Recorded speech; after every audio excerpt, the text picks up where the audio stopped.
주님의 이름으로 사랑합니다. 치유하시는 하나님이라는 제목으로 말씀을 함께 나누도록 하겠습니다. 우리 중에 인생 가운데 가장 중요한 것이 있다면, 복받은 복 중에 최고의 복이 있다고 한다면 그것은 건강의 복일 것입니다. 출세 중요하죠.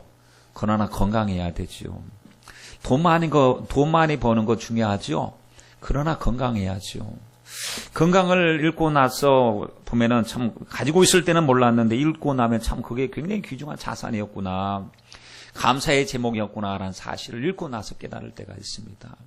우리는 육체를 건강해야 될 줄 믿습니다. 왜냐하면 육이 건강해야 주님 앞에 충성도 하죠. 헌신도 하죠. 기도도 하죠. 몸이 연약하면은 우리가 제한받을 때가 참 많습니다. 근데 몸의 건강도 굉장히 중요하지만 마음의 건강 또한 굉장히 중요합니다. 마음에 하나님의 평강이 있고 감사가 넘쳐나야 될 줄 믿습니다. 마음이 병들면요, 범사에 우리가 바라볼 때 정상적으로 바라보질 못해요. 마음이 병들면 이게 문제가 심각한 일들이 얼마나 많은지 몰라요. 마음 건강도 중요하지만 더 중요한 것은 영혼의 건강입니다. 영혼의 건강이 뭡니까? 그 영혼이 건강하다, 하나님과의 관계가 바로 되어 있고 회복이 되어 있고 성령 충만하고 은혜 가운데 산다. 이것이 마음의 건강이겠지요. 그러기 위해선 하나님 상처, 이 작은 상처를 통하여 하나님 모든 문제가 약이 될 수가 있는데, 하나님 육체에도 보면은 예전에 보면은 그 못에 찔리니까요, 병원에 가니까 이거 잘못하면 파상풍이 일어날 수 있으니까 주사를 맞읍시다. 그러면서 주사를 놔주더라고요. 못에 찔리니까. 그래서 이 녹슨 못에 찔리면 혹시나 모르게 감염될 수도 있으니까 미리미리 걱정이 되어서 미리 예방을 하죠. 괜찮겠지 했는데 나중에 보면 이것이 크게 문제를 크게 할 수가 있습니다. 그러므로 작은 상처가 응어리지면요, 이 큰 문제가 됩니다. 그러므로 하나님, 마귀는 작은 상처를 가지고 언제나 공략을 하는데, 마음의 상처도 하나님 영혼의 상처도 주님 다 회복시켜 주시고, 이 상처를 외면한 채 우리가 살아갈 수가 없습니다. 상처가 있으면 상처가 나타난 모습이 그대로 있습니다. 그럼 이 상처를 우리는 다 치료받아야 될 줄 믿습니다. 겉으로 보기에는 굉장히 성령 충만하고요, 주님의 일에 열심 있는 사람이에요. 헌신하는 사람인데 보면 속에서 회복되지 않는, 아직까지 해결되지 않은 그 마음의 상처를 가지고 사는 사람을 여러분 많이 봤어요. 그리고 이 상처를 통해서 그냥 체념하는 거예요. 그 어떤 사람과의 관계 속에는 하나님은 사랑해요, 말씀은 들어요, 순종해요. 그런데 어떤 굉장히 상처를 준 어떠한 부모 자식 간의 관계에 될 수도 있고, 또 타인 멀리 있는 사람, 또 자식, 또 형제와 형제의 사이일 수도 있고, 성도와 성도의 사이일 수도 있는데, 예배는 드리는데 이 상처를 해결하지 않는 모습을 가지고 예배를 드린단 말이죠. 우리 예수님께서 하나님 앞에 제단 가운데 예물을 드리다가 누구에게 원망 들을 만한 일이 생각나면 어떻게 하라고 그랬습니까? 빨리 가서 그 사람하고 화해하고 와서 예물을 드려라 라고 말했거든요. 예배는 온전하게 드려져야 됩니다. 우리는 예배는 하나님 앞에 순전하고 온전하게 드려져야 되는데, 마치 우리 속에 해결되지 않는 것을 가지고 예배 드리는 것은 뭔가 가슴 속에 칼을 품고, 보이지 않는 칼을 품고 예배 드리는 것과 비슷한 것이니까 하나님 보시기에 얼마나 안타깝겠습니까? 우리 주님은 다 치료하시는 주님이십니다. 참 오늘 성가대 찬양 은혜롭게 잘 하나님께 영광 돌린 줄 믿습니다. 자유애로의 길인가, 자유애의 길인가, 하여튼 참 어려운 곡인데 또 소화를 잘 시키시고 하나님 앞에 찬양을 잘 들으신 것 같은데요. 우리 주님께서 우리를 치료하시기 위해서 오셨어요. 눌린 자, 얽매인 자 치료하기 위해서 오셔서 우리에게 참 자유를 주시기 위해서 오신 것 아닙니까? 그러므로 우리 주님은 오늘 또 말씀으로 우리를 만지실 것이고, 우리 연약함을 치료하여 주실 줄 믿습니다. 예배 드릴 때마다 우리가 어떤 모습으로 나옵니까? 하나님, 상한 마음으로 왔어요. 주님 십자가 만지기 원하고, 주님 손잡기 원하고, 우리 주님이 오실 때에 너의 병든 자라에게라야 의원이 필요하다고 했습니다. 하나님, 건강한 사람 의원 필요 없다고 했는데, 하나님 죄인과 세리들, 그 연약한 사람들이 주님이 찾으시는 그 아픈 자들이었는데, 하나님 우리 병들었어요. 우리 예배 가운데 주님 나를 만져 주시옵소서 하고 치유의 주님을 간절히 사모하시길 바랍니다. 여러분, 오늘 본문을 기록한 다윗을 보십시오. 하나님의 복을 많이 받았어요. 우리에게 강한 도전을 주는 사람입니다.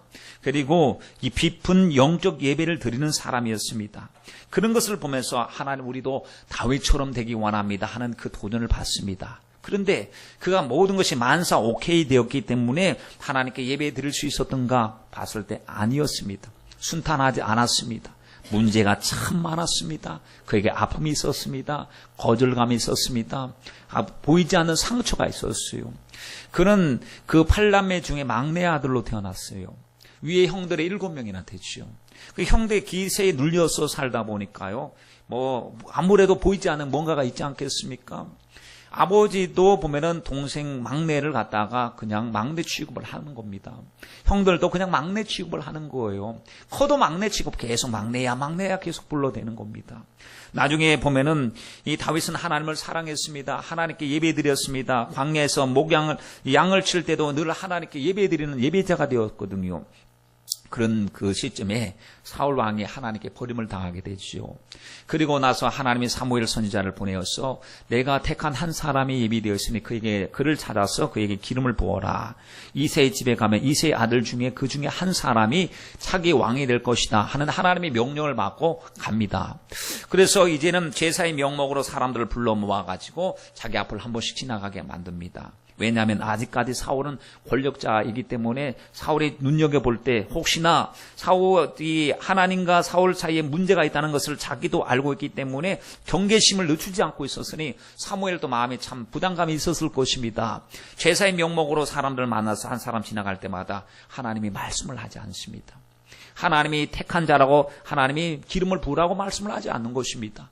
그런데 나중에 보니까 아무리 7자식이 다 지나가도 하나님의 감동도 없고 하나님의 목소리도 들려오지 않습니다. 그때 아니 하나님 어떻게 된 것입니까? 다 모인 아들들이 다 지나갔는데 응답이 없지요. 물어봅니다. 이새에게 당신의 아들들이 다 왔습니까? 했더니 아니에요. 막내가 하나가 있는데 변변치 않는 놈이에요. 막내. 그래서 형들을 대신해서 지금 양치고 또 이 양을 돌보고 있는 중입니다. 그를 데려오십시오. 데려왔더니 하나님의 음성이 들려왔어요. 저에게 기름을 부어라. 여러분 전혀 형들도 인정하지 않았어요. 막내야 집 잘 돌보고 있어. 형들은 가서 사무엘 선지자님을 만나볼 거야. 아버지도 야 막내야 집 보고 있어라. 거절감, 보이지 않는 그러한 것들 있죠. 그러한 것들 속에서 이제 눌려서 살던 그에게 상처가 있었습니다. 나중에 보면은 사울의 이 다윗의 생애에 어떤 일이 있습니까? 형들 전쟁터에서 전쟁을 나갔을 때 아버지 명을 받아서 이제 위문을 갔죠.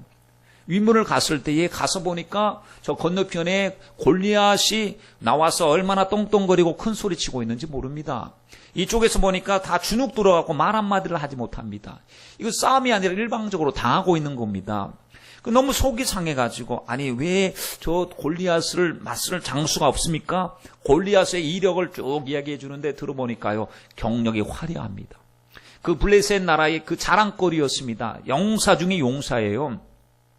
그래서 사람들 기가 죽고 있을 때 마음속에 의문이 생기는데 내가 하나님의 이름으로 나가서 싸우겠습니다 했더니 형이 찾아와서 뭐라고 하는지 아십니까? 장자 엘리압이 와서 너 교만하구나, 너 완악하구나, 너 뭐하러 왔느냐 하면서 이 동생의 그 하나님을 위해서 열심히 주님의 이름으로 나가서 싸우겠다는 것을 호되게 질책을 했습니다. 교만한 놈이라고 욕을 얻어먹었습니다.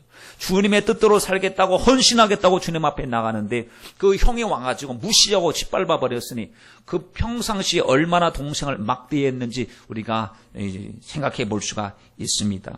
다윗은 가족들에게 인정과 사랑을 받지 못했음을 우리가 생각해 볼 수 있고 나중에 보면은 또 누구에게 상처를 받느냐, 그렇게 충성했던 사울에게 이제는 시기와 질투 때문에 목숨이 왔다 갔다 하는 그 위기 속에서 상처를 받고 헤매이는 도망자 신세가 되고 마는 것이죠. 그가 드디어 왕이 되었습니다. 왕이 되었으면 상처가 없었을까요? 아닙니다. 그는 항상 예배자였습니다. 늘 예배드렸습니다. 골리앗 앞에 섰을 때도 하나님 앞에 예배자였습니다. 형들이 그 사무엘 선지자 앞에 가서 그 하나님의 택한 백성을 찾으려고 하나님의 세우신 자를 찾으려고 할 때 그는 혼자서 하나님 앞에 예배를 드리고 있었고 그가 왕이 되었을 때도 예배자가 있었지만 예배자로 살았지만 언제나 문제와 고통이 그를 떠나지 않았습니다. 결혼하고 나서 보니까 이 아내 미갈이 그 성령으로 충만하여 하나님을 막 영광 돌리는, 그래서 법궤가 들어왔을 때 너무 기뻐서 춤추며 찬양하는 것을 보고 업신여기고 말이지요. 무시하고 있지요.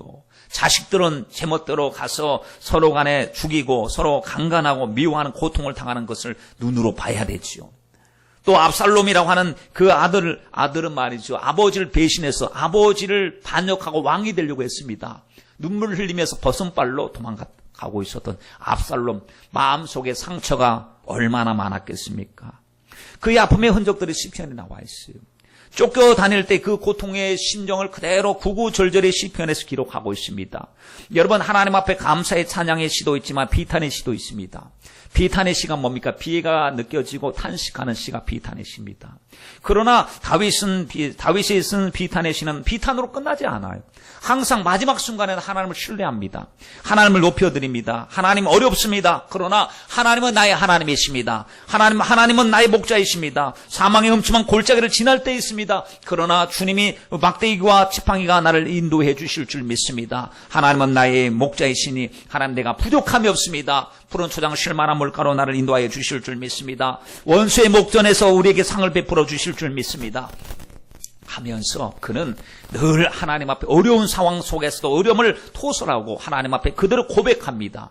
없는 듯이 아무런 것도 아닌 것처럼 포장하고 있는 것이 아니었습니다. 하나님 앞에 나와서 어린아이처럼 눈물을 흘리면서 하나님 앞에 간절히 하나님 앞에 탄식할 때도 있었지만 오히려 하나님을 신뢰했습니다. 하나님, 이 풍랑 2년 하여서 우리가 더 빨리 가게 되고 하나님께 영광 돌리게 될 줄 믿습니다. 하나님 앞에 찬양했단 말이죠. 그가 고통이 없었기 때문에, 그가 아픔이 없었기 때문에 형통한 자가 아니었습니다. 그는 상처받은 인생으로 그 인생을 마감하지 않았습니다. 상처를 하나님의 은혜로 덮고 회복하고 주님 앞에 성공자가 된 줄 우리는 믿습니다. 여러분, 다윗이 어떻게 마음의 상처를 치유받고 하나님의 은혜를 노래할 수 있었을까요? 하나님을 깊이 만났고 예배자로 살아갔기 때문인 줄 믿습니다. 우리도 예배자로 살면 우리의 상처 하나님께서 깨끗이 치료하여 주실 줄 믿습니다. 여러분, 말씀은 안 하셔도 보면 나름대로 다 한 상처의 한 보따리들을 짐을 지고 계시지 않습니까? 그래서 보면은 내 안에 울고 있는 내가 있다고 하잖아요. 누가 이렇게 만들었느냐? 내 속에 과거에 얼룩진 나의 자화상이 있어요. 내 속에 내가 남이 알아줄 수 없는 오직 하나님과 나만이 아는 울고 있는 내 모습이 있습니다. 가정 속에서는 부모와 갈등이 있고요. 많은 성도들의 교회에서는 찬송하고 기도해도 사람들의 관계 속에서 문제가 있는 이들도 있습니다. 요즘에 참 왜 이런 뉴스 소리가 많이 들리는지 모르겠습니다. 좋은 소리가 들려야 돼야 되는데 참 들리는 소식을 보면 어제도 보니까 어떤 뉴스가 들리냐면 부부와의 그 갈등 때문에 집에 있는 신나를 뿌려갖고 불을 질렀대요. 그리고 자식이 둘인가 죽고 3명인가 지금 치료받고 있고 그게 뭡니까? 명절날 보십시오. 지금 아들한테 할머니 집에 세배하러 가자 했더니 이 자식이 말을 안 들었나 봐요. 그리고는 욕을 했나 봐요. 아버지한테. 아마 아버지 입장에서 그 욕소리 들으면 발끈하지요. 발끈하는데 흉기를 들고 7번을 찔러서 명절 전날 아들을 죽이고 말았어요. 휴가 나온 아들, 2등병 100일 휴가를 나왔는데 그 아들이 나왔을 때 아이고 아들아 수고했어. 참 군인답다 하고 맛있는 거 먹여주고 이제 군생활 잘해라 위로했지 않겠습니까? 그날 저녁에 이제 이 귀례를 해야 되는데 부모님은 마음이 급한데 아들은 돌아가기 싫어서 이게 머뭇머뭇거릴 때 막 호되게 좀 책망을 했는지 나중에 보니까 군대에서 지금 100일 휴가 나온 아들이 어머니를 또 칼로 찔러서 또 죽이고 말이죠. 이런 이야기들이 여러분 참 끔찍한 이야기들이 이게 흔치 않은 이야기처럼 들려오니 이게 무슨 일이란 말입니까? 어느 앙케이트 조사에 의하면 젊은이들 가운데 100명 중에 70명이 약 자기 부모를 미워한대요. 속에 미움이 있다는 거예요. 누가 가장 그에게 상처를 주느냐? 자식들도 보면 부모님에게 상처를 받는다는 거예요. 우리도 모르는 사이에 우리 자식들에게도 여러분 상처를 줄 수 있다는 것을 인정해야 됩니다. 내 부모들아 내 자녀를 노엽게 하지 말라 주님 말씀을 기억해야 됩니다. 그리고 내 자녀들아 하나님의 내 부모를 구원해서 공경하라는 말씀도 기억해야 됩니다. 여러분 함부로 하는 말 때문에 폭발이 일어날 때가 얼마나 많은지요. 은근히 무시하는 말을 할 때 우리 상처받지 않습니까? 거친 말 때문에 문제가 발생합니다. 여러분 우리 가정은 어떻습니까? 그리고 부부와의 관계, 자녀의 관계는 어떻습니까? 혹시 다윗같이 가족으로부터 격려와 사랑과 인정은 못 받고 오히려 고통의 쓴뿌리가 있지는 않습니까? 과거의 실패와 부부 간의 자식 간의 갈등과 아픔에서 혹시 그것 때문에 움츠려 들고 있지는 않습니까? 출애굽기 15장 26절 말씀에 보면 하나님은 어떤 하나님이십니까? 하나님 우리를 치료하시는 하나님이다 그랬습니다. 나는 너희를 치료하는 여호와이미로다 라고 했습니다. 여러분, 주님은 치료해 주십니다. 하나님의 상처난 우리 인생을 치료하시는 치료자이심을 믿습니다. 하나님의 치료는 영혼육을 치료하는 완전한 치료인 줄 믿습니다. 주님은 우리의 상한 갈대를 꺾지 아니하시고 우리의 아픔을 아시고 우리의 고민과 슬픔을 아시고 우리를 회복시켜 주시고 길리앗 향유로 발라주실 줄 믿습니다. 우리 모두도 정말 하나님 상한 마음 회복해 주세요. 치료받게 해주세요. 너무 중요한 거예요. 어떤 경우에 보면 참 요즘에 또 일들이 세상에서 일어나는 일들을 보면 막 그냥 이가 갈려요. 왜 이가 갈리는? 마귀에게 이가 갈려. 마귀에게. 왜? 가정이 서로 사랑해야 되거든. 부부간에 서로 사랑해야 되거든. 부모와 자식간 서로 사랑해야 되는데 그 홧김에 막 살인사건 그런 일들이 일어나는 것을 봤을 때 저 누구 역사입니까? 마귀 역사잖아요. 마귀가 가정을 파탄시키지 않습니까? 공동체를 파탄시키지 않습니까? 그 우리가 봤을 때 눈으로 봐 마귀 역사가 분명한 것은 우리는 다 알고 있습니다. 마귀가 저렇게 하는구나 하면 원수된 마귀, 하나님 마귀는 자기 때가 얼마 남지 않을 줄 알고 분명히 이 땅에 내려와서 가정을 파탄시키고 공동체를 파탄시키고 개개인의 하나님 영향력을 하나님 다 약화시키고 슬픔과 좌절 속에 하나님 매몰되게 만드는데 하나님 저 마귀 어떻게 해야 되죠? 하나님 우리 모두 이겨야 됩니다. 우리 모두 가족들이 다 윈윈 다 이겨야 되고 다 행복해야 되고 더 사랑해야 되고 서로 용납하고 서로 화해하고 서로 품어주고 서로 위해주어도 부족한 세상입니다. 짧으면 짧다고 하는 인생 아닙니까? 살면 얼마 오래나 살까요? 그런데 여러분 정말 사랑해도 부족해요. 그런데 갈등하는 그 항상 가인이 마음속에 격동한 마음을 주어서 동생을 때려 죽이게 했을 때 나중에 악한 자에게 속아서 그랬다는 것입니다. 여러분 우리 속지 마십시다. 우리는 반드시 주님이 이기셨으니 우리도 이겨야 될 것이고 영적으로도 이겨야 될 것이고 마음 전쟁에서도 이겨야 될 것이고 육적인 전쟁에서도 우리는 이겨야 될 줄 믿습니다. 그러면 어떻게 하면 이길 수 있느냐? 세 가지를 말씀드리고자 합니다. 첫째는 세상에는 완전한 사람이 없다는 것을 인지하셔야 됩니다. 완전한 사람은 없습니다. 2절 말씀을 보십시오. 주 앞에서 의로운 인생이 있습니까? 하나도 없어요. 의인은 없나니? 하나도 없어요. 완벽한 사람이 있습니까? 하나도 없습니다. 주의 목전 앞에서 의로운 인생이 하나도 없습니다. 그래서 3절 말씀에 보니까 원수가 내 영혼을 핍박하며 내 생명을 땅에서 엎어서 나로 죽은 지 오른 자같이 흑암한 곳에 거하게 하였나이다. 이 원수가 도대체 누굴까요? 누군지는 잘 명확하게 모르지만 다윗의 마음을 막 아프게 만들었던 그 상대방이 원수예요. 원수. 얼마나 큰 상처를 받았으면 내 생명이 땅에서 엎어서 나로 죽은 지 오랜 자같이 어둠 속에 거하였다 말을 하게 될까요? 여러분, 상대방이 나에게 상처를 줄 때 생각해야 할 것이 있습니다. 저도 사람이구나 이렇게 생각해야 되고 저도 완전하지 않구나라는 것을 인정하셔야 됩니다. 상대방에게 너무 완벽한 걸 기대하셨나요? 거룩한 걸 기대하셨나요? 아니지 않아요. 다른 사람이 나에게 완벽한 것을 기대했을 때 내가 완벽한 것을 보여줄 수 있는 완벽한 사람입니까? 그것이 아닙니다. 혹시 여러분은 완벽할 수도 있을는지도 몰라요. 그러나 상대방은 그렇지 않아요. 나처럼 되라고 강요할 수도 없습니다. 어떤 데는 보면은 저도 남에게 싫은 소리를 듣기 싫어하는 사람이고 여러분들도 남에게 싫은 소리 듣기 싫어하실 거예요. 싫은 소리 듣기 좋아하는 사람 어디 있겠습니까? 근데 선의적으로 했어요. 아주 열심히 했어요. 근데 들리는 소리는 칭찬의 소리도 들리지만 반대적인 소리도 들립니다. 기분 나쁜 소리, 속상한 소리도 들립니다. 그럴 때 저도 속을 많이 끓였습니다. 아니 왜 내 마음을 못 알아주지 하면서 속을 많이 끓였어요. 근데 나중에 기도하면서 깨달은 것이 있습니다. 주도 곤욕당했는데 나도 곤욕당하는 것이 당연하지. 왜냐하면 예수님께서도 벌거벗는 수치심, 십자가에서 우리도 그렇잖아. 하나님 얼굴이 뜨거워요. 속상해요. 그런데 나는 십자가에서 벌거벗고 그냥 하나님 아들인데 난 벌거벗고 십자가에서 죽었어. 나처럼 수치스러워? 주님께서 말씀하시는 그 음성처럼 들려주더라고요.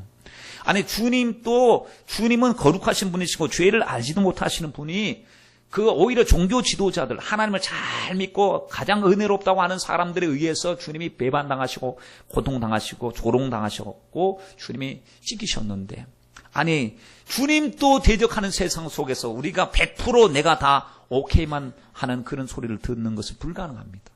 그러면 우리가 어떻게 될까? 불가능하다는 것을 인정을 해야 됩니다. 하나님, 제가 잘못해서 그런 소리를 들으면 하나님 고칠게요. 그러나 그렇지 않는 이유 때문에 하나님 그 부정적인 것이나 세상적인 소리를 들으면 하나님 그러려니 하겠습니다. 하나님, 사람이 완벽한 것을 기대하지 않겠습니다. 하나님 연약한 것을 보고 저 사람 연약하구나. 하나님 연약한 걸 봤어요. 기도할게요. 주님 마음을 나에게 주시옵소서. 여러분, 우리 마음 훈련 받아야 됩니다. 마음 훈련을 안 받으면요, 늘상 그것 때문에 가슴 아파요. 시간 허비하죠. 에너지 낭비하죠. 여러분, 그런 소리에 지나치게 신경 쓰지 마십시오. 하나님은 너와 나를 다르게 만들어 놓았습니다. 우린 예수님을 삶의 기준으로 삼고 주님을 바라보고 주님처럼 되기를 위해서 간절히 사모하며 살아가는 사람들 아닙니까? 마태복음 5장 48절 말씀에 보면 그러므로 하늘에 계신 너희 아버지의 온전하신 같이 너희도 온전하라. 여러분, 우리의 삶의 목적인 줄 믿습니다. 아버지가 온전하신데 우리는 온전하지 않아요. 그러나 주님 배울 때까지 온전을 추구하는 사람, 믿음의 사람이 다 되어야 될 줄 믿습니다. 어떤 통계를 보니까 미국의 인격 장애자가 전 인구의 3분의 2가 된다라고 했습니다. 인격적으로 문제가 없는 사람이 없다는 겁니다. 누구나 마음의 상처를 가지고 있습니다.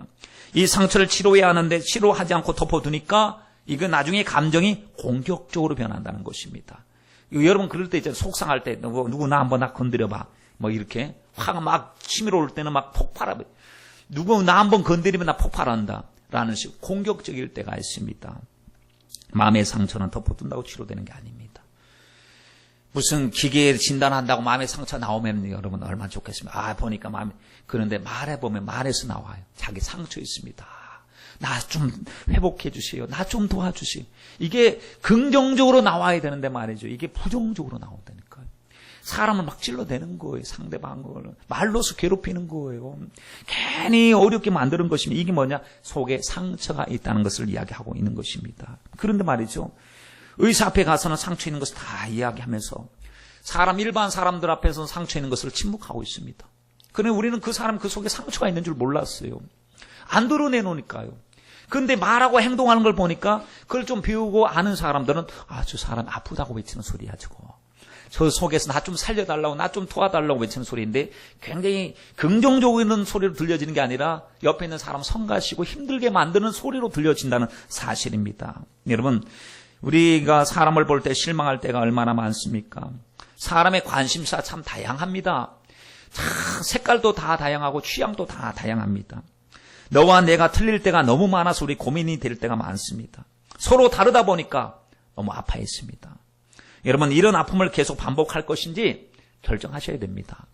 계속 나는 저 사람은 틀리고 나는 맞고 하는 식으로 아픔을 계속 유지해야 될 것인지 아니면 다름을 인정하고 아름다운 다름으로 좋아하고 승화시켜야 가야 될 것인지 우리의 선택에 놓여 있습니다. 결혼한 지 한 10년 된 부부가 있었대요. 이 부부가 서로가 안 맞는 거예요. 결혼해서 보니까. 안 맞아도 너무 안 맞아요. 그래서 서로 체념하면서 살아갑니다. 잘못 만났다고 생각했습니다. 연애할 땐 몰랐습니다. 언제 이혼해야 될지, 언제 끝내야 될지 생각하던 차에 그들이 부부 세미나 같은 세미나를 들었어요. 자기들을 객관적으로 보게 되었습니다. 다른 것이 아니었습니다. 틀린 것이 아니었습니다. 달랐습니다. 서로가 서로를 인정해야 되는데 자꾸 내 말만 하는 거예요. 내 주장만 하는 거예요. 그러다 보니까 내가 그 사람을 바꾸려고 하면 바꿔집니까? 안 바꿔지잖아요. 지금까지 살아온 삶의 시간이 얼마인데. 다른 환경에서 다른 가치관을 가지고 다른 입맛을 가지고 다른 성향을 가지고 지금까지 살아왔는데 그거 맞추려고 하니까 맞춰집니까? 정말 맞춰지지 않습니다. 그리고 나서 이제 다른 것을 인정하고 나서 서로 용납해 주기 시작합니다. 서로 용납해 주는 거예요. 그런데 나중에 생각해 보니까 다른 것이 오히려 감사의 제목이 되는 거예요. 똑같아서 좋은 것도 있지만 다른 것 때문에 더 유익한 것들이 얼마나 많습니까? 여러분 보십시오. 이 사실을 깨닫자 문제 해결을 위해 서로 노력합니다. 예, 그렇습니다. 문제의식을 가지면 문제는 해결됩니다. 특별히 우리는 기도하는 하나님의 사람들이기 때문에 하나님 이제 서로 갈등이 아니라 조화가 필요합니다. 하나님 나의 양보가 필요합니다. 서로 양보가 필요합니다. 그리고 서로 하나님 공통 분모를 찾아가는 것입니다. 예수님 안에서의 분모를 찾아가야 됩니다. 나의 변화 없이 남만 변하라고 지금까지 말했습니다. 주님 나부터 변하겠습니다. 나부터 죽겠습니다. 어떤 사람이 그랬대요. 목사님의 말씀을 듣고 나서 당신이 죽어야 미랄이 되어야 가족이 살고 모든 것이 다 산다. 은혜 받았습니다. 그리고 가서 이제 하나님 기도하기를, 하나님 이제 제가 미랄 될게요. 제가 죽을게요. 하나님 앞에 기도를 드렸어요. 기도를 드리다가 나중에 와서 목사님에게 다시 묻습니다. 목사님, 저는 죽으려고 하는데 상대방이 아직 안 죽은 것 같아요. 자기는 죽은 것 같은데 상대방이 안 죽은 것 같아요. 그때 여러분 죽은 사람 보십시오. 말이 있습니까? 자기만 죽으면 되는 거예요. 그냥 남이 죽든지 남이 변화되는 거, 그건 하나님께 맡기고 기도할 것이고, 남이 계속 남에게 간섭을 하려고 하면 내가 안 됩니다. 하나님, 죽은 사람은 말이 없습니다. 내가 죽겠습니다 하면, 여러분 보십시오. 자기가 죽고 나니까 상대방이 변하는 것, 변합니다. 내가 죽으면, 내가 반응이 달라지면, 태도가 달라지면, 언어가 달라지면 상대방이 감동을 받습니다. 그도 인격을 가지고 감정을 가진 사람이기 때문에 자기가 잘못한 거 다 압니다. 알면서도 그것을 가지고 계속해서 주장하는 것은 자존심이 강해서 그렇습니다. 그런데 상대방이 잘못한 것 알면서도 당신이 최고라고 당신을 섬기겠다고 하면요, 그 양심상 그도 변합니다. 여러분, 우리가 죽으면 다 회복이 될 줄 믿습니다.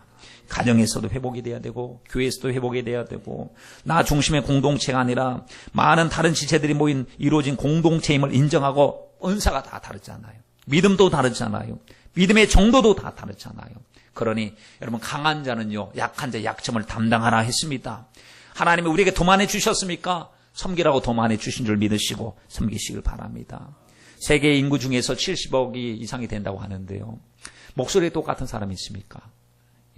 무슨 모창은 하지만 목소리는 똑같지는 않아요.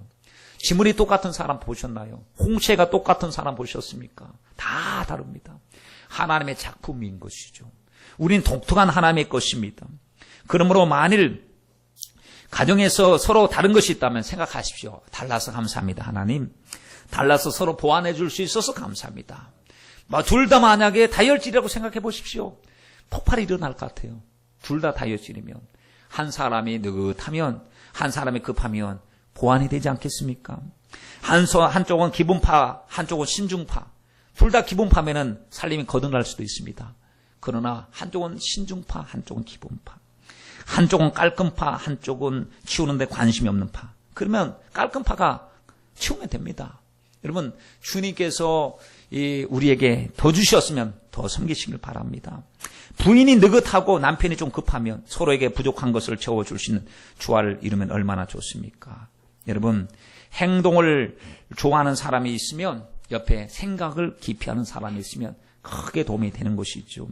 완전한 가정, 완전한 사람, 완전한 교회 없습니다. 완전한 남편이요, 여러분, 드라마에서 나오는 남편 가서 살아보십시오. 더 문제가 심각합니다.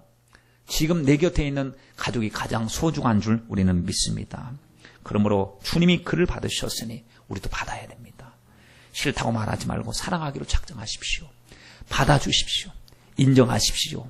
완전하지 않음을 인정하셔야 됩니다. 두 번째, 우리는 누구에게나 상한 마음이 있다는 걸 인정해야 됩니다. 상한 마음이 다 있습니다. 4절 말씀에, 그러므로 내 심령이 속에서 상하며 내 마음의 속에서 참담하니이다, 이렇게 얘기했습니다. 얼마나 참담했을까요? 얼마나 심령이 속에서 상하고 내 마음이 속에서 참담하니이다 라고 말했을까요? 여러분, 다윗도 이 상함 때문에 몸부림을 쳤어요. 하나님이 상함 때문에 상함의 노예가 되지 않게, 부정적인 노예, 원망 불평의 노예가 되지 않도록 도와주시고, 하나님, 주님이 쓰시는 믿음의 주인공이 되기를 원합니다. 여러분, 어떤 가수가 그런 노래를 했어요. 인생은 생방송 모노드라마, 이렇게 재방송도 없다고, 되돌릴 수도 없다고. 지금 여러분의 주연이시거든요. 여러분의 인생의 소설 가운데 여러분이 주인공이시고 주님이 연출자이시에요. 주님 연출하시면 우리는 하나님의 뜻 가운데 우리는 주인공이 다, 우리 개인의 인생 속에 우리가 다 주인공입니다. 그러므로 한 사람 속의 생애 드라마 속에 감추어진 깊고 깊은 아픔과 거절감, 상실감, 숨겨진 비밀, 그 모든 것은 누가 알죠? 하나님이 아시고 내가 압니다. 다른 사람은 알아줄까요? 예, 아는 사람도 있지만 전부를 다 알 수는 없습니다. 왜냐? 사람들은 상처를 안 드러내니까요. 포장하니까요. 상처 없는 것처럼 완벽한 사람인 것처럼 포장하기 때문에 그렇습니다. 그런데 이 상처를 주님 앞에 해결되지 않으면 엉뚱한 곳에서 반응이 나타납니다.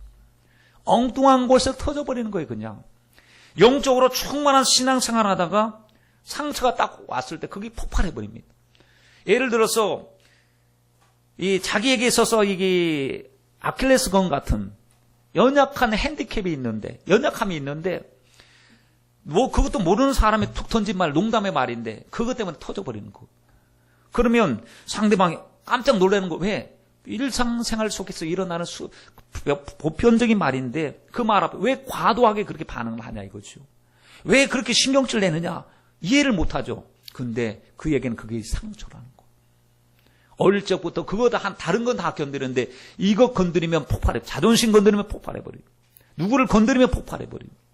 여러분 이것이 방치되면 안 됩니다. 왜냐하면 마귀가 쓰니까요. 이거 마귀가 쓰면요 영적으로 신앙생활 쭉 올라가다가 한번 폭발해버리면 밑으로 완전히 스키 타고 점프하듯이 그냥 밑으로 추락해버리고 마는 것입니다. 예수 믿고 구원받은 것은 확실한데 내 마음속에 있는 상처가 치료되지 않았기 때문에 사는 거 괴로워요. 서로서의 관계도 괴롭게 되는 것입니다. 내 마음이 괴로우니까 어떻게 되죠? 표출이 됩니다. 다른 사람을 괴롭게 합니다. 다른 사람과 자주 싸우는 사람은요 이렇게 생각하시면 돼요. 아, 마음이 괴로워서 그렇구나. 내 마음속에 기쁨이 충만하면 잘못한 거 다 용서해 주신 마음이 있잖아요. 그렇죠? 막 내 속에 너무 기쁨이 충만하면 잘못해. 아, 그래. 그럴 수 있지 뭐. 왜냐? 내 속에 기쁨이 나를 장악하고 있기 때문에. 내 마음속에 각박하고요. 아주 메말라 있으면 앙상해져 있으면요. 누가 한마디만 해도 괜히 신경이 글쓸리는 것이 아니겠습니까? 사도 바울의 생애를 생각해 볼 때 우리는 정말 하나님 그에게 상처가 없었던 것이 아니거든요. 위기였습니다. 우리는 뭐 평생 한두 번 겪을까 말까 하는 것을 매달 겪고 있었습니다. 바울을 죽이기 위해서 이를 갈고 있는 사람이, 칼을 품고 있는 사람이 40명이 되었습니다.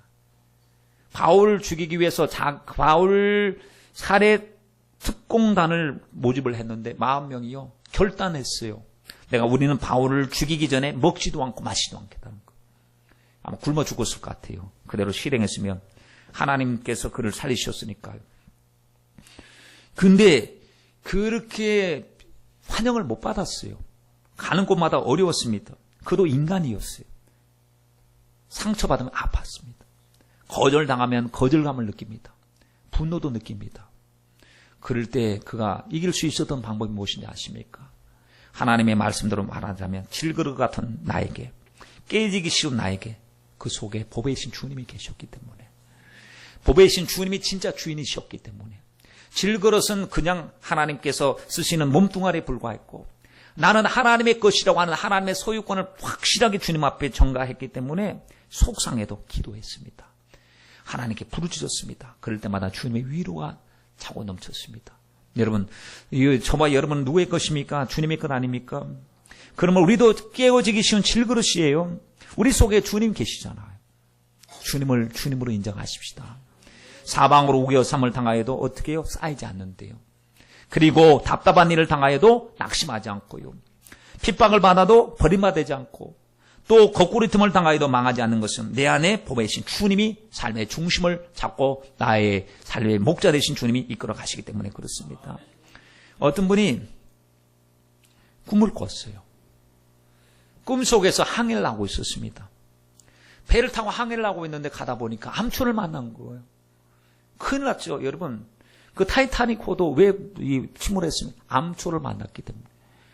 암초, 그 빙산 산을 만나고 부딪혀갖고 완전히 침몰하고 말지 않았습니까? 그 꿈속에서 하나님께 기도하기 시작합니다. 하나님, 저 암초를 제거해 주셔야 됩니다. 내 인생의 항해 가운데 암초를 만났습니다. 암초를 제거해 주십시오. 했더니 하나님 음성이 들려왔어요. 암초를 제거해 줄까? 수위를 높여 줄까? 생각해 보니까 자기는 방법이 하나밖에 없다고 생각했습니다. 저 암초 덩어리를 뽑아주는 것. 암초를 없애는 것. 근데 하나님 음성이 수위를 높여 줄까? 물이니까 수위를 높이면 이것이 암초면 이 암초의 이 높이와 배의 높이가 비슷하면 부딪히죠. 수위를 높이면 지나갑니다. 하나님, 수위를 높여주시면 될 것 같아요. 물의 수위를 높여주세요. 하고 하나님께 막 기도드리니까 갑자기 물이 불기 시작하더니 수위가 높아졌대요. 여러분, 그리고는 암초가 밑바닥을 쳐다보면 유유히 지나가는 거예요. 우리도 인생을 살아가는 동안에 암초 같은 사건, 암초 같은 만남, 암초 같은 일들 얼마나 많습니까? 그 암초를 피해가면 다른 암초가 또 기다리고 있는 거예요. 피한다고 될 문제가 아닙니다. 문제를 회피한다고 될 문제가 아니에요. 어떻게 해야 되죠? 우리도 기도해야 돼. 하나님, 수위를 높여주세요. 은혜의 수위를 높여주세요. 그래서 하나님 아버지, 어떤 사람을 만나도 이제 그냥 사랑할 수 있고, 어떤 일을 만나도 하나님 그 속에 아픔을 볼 수 있고, 하나님 주님처럼, 주님은 상처받은 치유자가 되셨는데, 주님 품 안에 들어가면 모든 사람이 다 치유받았는데, 주님의 품은 너무 넓고 넓었는데, 하나님, 우리도 하나님 은혜의 수위를 높여주셔서 이제는 걸림돌 피해 다니면 언제나 걸림돌은 또 있습니다. 이겨야 됩니다. 문제가 왔으면 이겨야 되지. 문제를 회피하고 도망간다고 여러분 문제가 없습니까? 더 큰 문제 만납니다. 그러므로 지금 삶의 현장 속에서 문제를 만날 때 그 문제 사람을 피해가려고 생각하지 마시고 어떤 사건을 회피하려고 생각하지 마시고 기도합시다. 하나님 앞에 기도할 때 하나님 믿음이 제가 부족해서 그래요. 믿음을 주시옵소서. 은혜의 수위를 높여주시고 근데 보면은 밑바닥 속에 있으면 나에게 영향력을 끼치지 않지 않습니까? 어느 목사님이 의사 집사님을 찾아갔습니다. 찾아가서 집사님 입이 부르트고 아픈데 왜 그런지 몰라요 했더니 의사 집사님이 포진이라서 그렇대요. 바이러스 때문에 그렇다는 거예요. 바이러스. 그러면은 바이러스 죽이는 약을 주십시오 했더니 예 드리죠. 바이러스 죽이는 약은 두 가지가 있는데 청산가리하고 양잿물이 있는데 뭘로 드시겠습니까? 그 얘기는 뭐냐면 죽을 때까지 안고 가야 된다는 거예요. 대신에 건강의 저항력, 몸의 저항력을 키워가야 된다는 거예요. 우리 몸속에도 보면 끊임없이 계속 나쁜 세포들이 생긴다고 그랬잖아요. 나쁜 세포들을 생겨도 그것들이 우리를 주관할 수 없는 것은 건강한 세포들이 나쁜 세포를 다 억제하기 때문에 건강할 수 있다는 거예요. 우리 속에 부정적인 것들, 세상에 모든 시험들이 많이 와요. 그런 많이 왔을 때 우리는 죽을 때까지 문제의 가운데 쌓여 있을 것 같아요. 항상 마귀가 어느 곳에 있으니 마귀는 시험을 갖다 주는 자니까. 이런 문제가 없는 곳이 어디 있겠습니까? 천국에나 문제가 없겠죠. 인생을 살아가는 동안에 분명히 문제투성 속에 살고 있습니다. 그렇다고 한다면 우리도 저항력을 키워야 될 줄 믿습니다. 하나님 그 문제가 나에게 영향력을 미치지 못하는 나에게 저항력을 허락하여 주시옵소서. 영적인 것도 마찬가지입니다. 내가 영적으로 건강하면 문제가 와도 문제가 되지 않아요. 문제가 영적으로 허약하면 문제가요. 작은 문제인데 이제는 큰 문제처럼 느껴지죠. 보통 젊은 사람들이 감기 몸살하고 무슨 기침이 걸려도 약 먹고 괜찮은데 몸이 약한 사람들이 그거 걸리면 위험한 사람들이 있지 않습니까? 일반 사람들에게는 문제가 전혀 되지 않은 질병인데 가장 기초적인 질병인데도 그 사람에게는 그것이 치명적일 수가 있다는 사실입니다. 여러분 우리가 은혜가 충만하면 믿음으로 염려를 묶을 수 있습니다. 우린 크고 작은 일들을 많이 만납니다. 못의 벽에다가 못질을 해보세요. 그 못을 뽑아보세요. 못자국이 있습니까 없습니까? 못자국이 있어요. 우리에게 말로 상처를 받았어요. 그래갖고 상처를 시순 받았다고 하더라도 거기에 상처에 못자국이 있습니다. 그러나 이 못자국이 더 이상 우리에게 아픔이 되지 않도록 해야 되는 것은 은혜를 받으면 그 상처는 가라앉기 때문에 하나님 그 은혜 상처보다 은혜의 양을 더 많이 주세요. 상처를 생각할 여유를 갖는 것보다도 은혜를 생각하는 분량이 더 많게 해주세요. 그러므로 문제를 뛰어넘을 수 있는 은혜를 달라고 우리는 하나님 앞에 기도해야 됩니다. 문이 오래되면은 문에 소리가 나요. 삐그덕 삐그덕 소리가 납니다. 삐그덕 삐그덕 소리 날 때 어떻게 해야 됩니까? 문짝을 갈아치워야 됩니까? 문이 삐그덕 삐그덕 소리 나면은 간단하게 해결할 수 있는 방법이 있습니다. 윤활유를 뿌리면 됩니다. 윤활유 한두 방울 뿌리고 이렇게 흔들어 대면 그 속에 윤활유가 그 마찰하는 그 접촉 부위에 들어가면 소리가 안 나요. 우리에게서도 하나 은혜의 윤활유가 필요한 것입니다. 하나님 작은 것 때문에 삐그덕 삐그덕 소리 나면요. 여러분 은혜의 윤활유가 떨어져 있음을 인정하십시오. 그리고 하나님 은혜의 휘날려 성령의 기름을 부어주셔서 서로 사랑하고 서로 용납하고 서로 하나 되게 하옵소서. 바울은 이 은혜로 문제를 극복했습니다. 그래서 그의 서신을 보면 용서와 은혜를 이야기하고 있습니다. 에베소서 4장 32절 말씀에 서로 인자하게 하며 불쌍히 여기며 서로 용서하기를 하나님의 그리스도 안에서 너희를 용서하심과 같이 하라. 골로새서 3장 13절 말씀에 누가 내게 혐의가 있거든 서로 용납하여 피차 용서하되 주께서 너희를 용서하신 것 같이 너희도 그리하라라고 말했습니다. 여러분, 우리 주님은 우리가 건강하기를 원하십니다. 가정이 행복하기를 원하십니다. 그것이 복음이에요. 복음이 우리 가정을 완전히 장악해야 될 줄 믿습니다. 그런데 마귀는 우리 약점 너무 잘 알거든요. 지금 사람들은 몰라요. 그 속에 있는 약점이 뭔지 몰라요. 마귀는 알아요. 마귀는 삼손의 약점이 뭔지를 알았어요. 마귀는 가룟 유다에게 약점이 뭔지를 알았어요. 마귀는 사울 왕의 약점이 뭔지를 알았어요. 그걸 건드리는 거예요, 자꾸. 그것 때문에 죄 짓게 만드는 거예요. 연약한 약점을 여러분 보완해야 됩니다. 가만히 내버려두면 우리는 이것 때문에 심각한 문제가 생기는 것이죠. 사단이 가장 무섭게 노리는 무서운 심리적인 무기는 죄책감이에요. 죄책감에서 자유하십시오. 주님의 보혈이 우리를 온전히 자유케 해주셨습니다. 열등감이요? 아니, 하나님의 백성으로 사랑받기 위해서 하나님의 것으로 주님이 만들어 주신 줄 믿습니다. 남들에게 없는 것, 하나님 나에게 주신 것이 있어요. 열등감 느낄 필요 없이 우리에게 있는 하나님의 가치를 우리는 인정해야 될 줄 믿습니다. 불만족, 너무 낮은 자존감, 너무 자기를 비하하는 거, 이것도 여러분 겸손하면 겸손했지 자기 비하는 이거는 되지 않습니다. 우리는 하나님이 주시는 마음속에서 하나님, 마음은 심령의 병도 육적인 병도 고치는데 마음이 병들면 누가 일으키겠느냐. 잠언서 18장 14절 말씀에 사람의 심령은 그 병을 능히 이기려니와 심령이 상하면 그것을 누가 일으키겠느냐라고 했는데 하나님 주님 마음속에 평강을 주시고 심령이 살게 하여 주시옵소서. 여러분 우리 서로 연약함을 인정하십시다.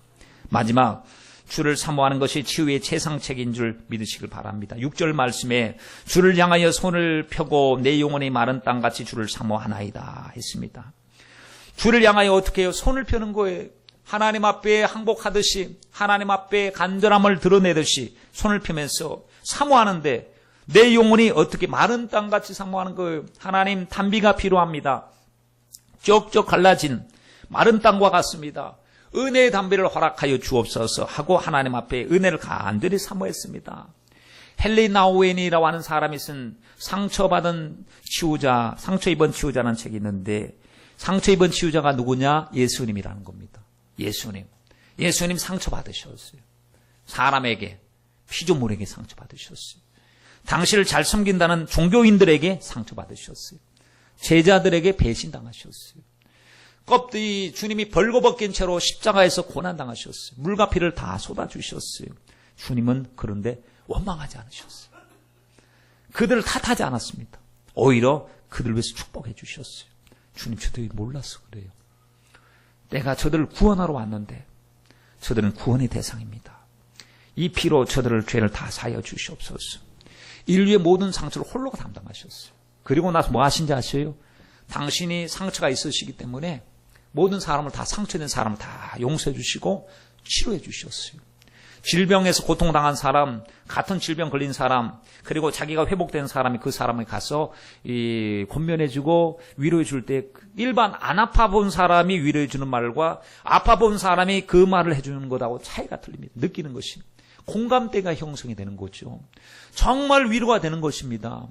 여러분 가난 때문에 아픔을 겪어본 사람들, 사명이 되어 배고픈 사람 치료해주고 도와주는 사람이 됩니다. 어린 시절 부모로부터 버림받고 친구로부터 배신당한 쓰라린 상처를 가진 사람, 나중에 주님의 거룩한 이 일을 감당하는 사역자가 된다는 사실 여러분 우리가 알지 않습니까? 그러므로 여러분 우리 속에 있는 상처가 있으면 이게 뭐예요? 사명입니다. 우리 사명으로 바꿔가야 될 줄 믿습니다. 우리도 상처 입은 치유자가 되어야 될 줄 믿습니다. 옛날에 상처받았지만 지금은 더 이상 상처가 되지 않지만 이제는 이 상처받은 사람들에게 집사님 제가 옛날에 그런 일을 다 겪어봤는데요. 괜찮아요. 하나님 의지했어요. 사랑하세요. 좋은 일이 일어납니다. 하고 아름다운 말로 여러분, 사람을 회복시키고 살리면 이것이 바로 치유자의 거룩한 사명을 감당하는 것이 아니겠습니까? 내 과거가 상처로 얼룩져 있을 때 생각하면 아프고 쓰라린 나날을 살 수밖에 없는 연약한 삶이었지만 그것 때문에 인생 비관하지도 말고 운명을 원망하지도 말고 상처 입힌 사람을 증오하며 원수 맺지 말고 자기 자신이 그 상처를 사명으로 바꾸는 치유자가 되라, 이렇게 말씀하고 있습니다. 여러분, 주님을 바라보십시다. 주님을 바라볼 때 주님이 우리에게 은혜를 더하여 주실 줄 믿습니다. 시편 62편 말씀에 보면 다윗이 굉장히 어려웠습니다. 상처 많이 받고 있었습니다. 자, 여러분, 바울과 다윗, 요셉, 하나님 앞에 쓰임받은 사람 보십시오. 그들이 순탄했기 때문에 하나님께 쓰임받은 것이 아니었습니다. 하나님께 훈련 많이 받았습니다. 여러분, 훈련 받으시면 훈련 코스 잘 통과하시길 바랍니다. 시편 62편에 가장 외롭고 많은 상처를 받았을 때 그들가 뭐라고 얘기했느냐? 하나님 앞에 내 영혼아 하나님 바라봐라. 내 영혼아 하나님을 바라보고 그 소망은 저로부터 쫓아 나오는 것이니까 오직 담담히 하나님만 바라라고 자기 영혼에게 막 외치고 있었습니다. 힘드십니까? 하나님을 바라보십시다. 말씀을 통하여 위로받으시고 기도하면서 주님의 목소리를 들으시고 말이죠. 영적인 도서를 하면서 영적인 대화를 하면서 여러분 힐링이 돼야 됩니다. 우리는 왜냐하면 하나님께서 영혼육을 건강하도록 우리를 자유케 해주셨기 때문에 예수님께서 영혼은 구원을 했는데 육체는 아무래도 좋다. 병든 건 나 신경 안 쓴다. 했습니까? 아니에요. 주님께서 우리 상한 마음도 고치시길 원하신 주님이십니다. 우리 예수님께서 십자가에 못 박히셨을 때 여러분 이사야서 53장 4절로 6절 말씀에 보면 그가 찔림은 우리의 뭐예요? 허물 인함이래요. 그가 상하면 우리의 죄악을 인함이라. 허물과 죄악이 뭡니까? 영적인 부분이거든요. 허물과 죄, 영적인 부분을 주님이 해결하기 위해서 오셨어요. 주님께서 우리에게 평강을 마음의 평강, 하나님과의 평강을 회복해 주시기 위해서 징계받으셨고 우리 육체를 회복시켜 주시기 위해서 채찍을 맞으셨대요. 그러니까 주님이 고난 당하신 것은 영혼이 잘된 같이 범사가 잘되고 강건한 복, 영혼육의 건강을 주시기 위해서 주님이 고난을 당하셨으니 주님 이제는 우리가 남 살리는 일에 앞장서게 하시고 소명자, 사명자가 되게 하여 주옵소서. 어떤 사람은 반대로 남을 힘들게 만드는 사람, 어떤 사람은 자기만 잘 사는 사람, 어떤 사람은 남까지 도와주고 위로해 주는 사람이 있습니다. 그리고 남을 회복시키는 사람이 있습니다. 1번 하실래요? 2번 하실래요? 3번 하실래요? 우리는 사명자가 되어야 될 줄 믿습니다. 주님은 강력한 의지로 지금 저와 여러분에게 말씀으로 함께 하시고 초청하고 계십니다. 내가 너를 고칠 거야. 너를 행복하게 만들 거야. 가장 자유하게 만들 거야. 자유로 너를 초대해. 십자가 붙들고 기도해. 하나님의 말씀에 순종하자. 크고 비밀한 것을 보여주겠다 말씀하실 때 하나님 앞에 다 우리의 마음을 토설하시고 하나님 앞에 기도할 때 오히려 약한 것이 우리에게 장점이 될 줄 믿습니다.